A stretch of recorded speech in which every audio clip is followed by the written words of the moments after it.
उपवासाला नेहमी तेच फराळाचे पदार्थ खाऊन कंटाळा आला असेल ना, तर हा गुळाचा राजगिराचा शिरा नक्की करून बघा.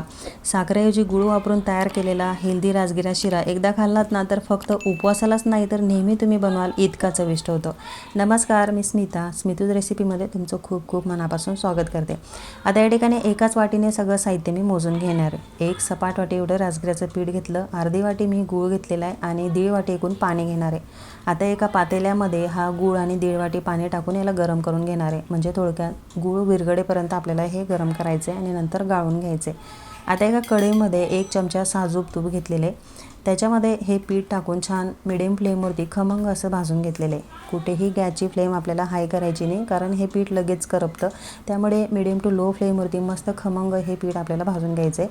खूप कमी प्रमाणात तुम्ही तेल किंवा तूप वापरू शकता. थोडं जरी जास्त झालं ना, तर शिरा झाल्यानंतर खूप असा तेलकट तुपकट हा शिरा होतो, कारण या पिठामध्ये जास्त तूप किंवा तेल हे जास्तीचं शोषून घेत नाही. त्यामुळे बेताचंच आपल्याला तूप किंवा तेल वापरायचं असतं. आता मस्त खमंग भाजल्यानंतर मग याच्यामध्ये थोड्या 2-3 टप्प्यामध्ये हे आपण तयार केलेलं पाणी याच्यात टाकायचं आहे.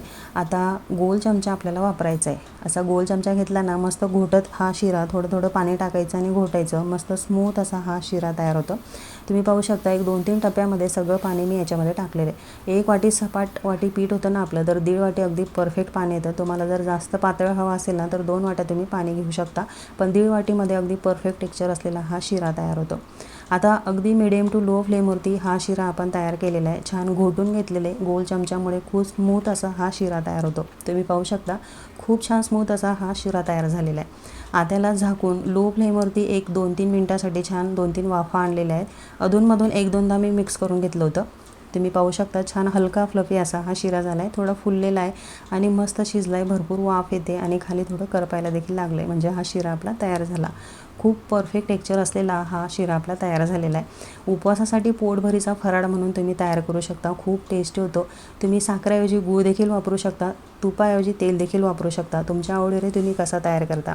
तर कशी वाटली आजची हेल्दी उपवासाची रेसिपी मला कमेंटमध्ये जरूर सांगा. चला तर मग पुन्हा भेटूया अशा छानच्या रेसिपीसोबत. तोपर्यंत व्हिडिओला लाईक करा, शेअर करा, चॅनलला सबस्क्राईब करायला विसरू नका. आणि हो, कशी वाटली रेसिपी ते कमेंटमध्ये जरूर सांगा.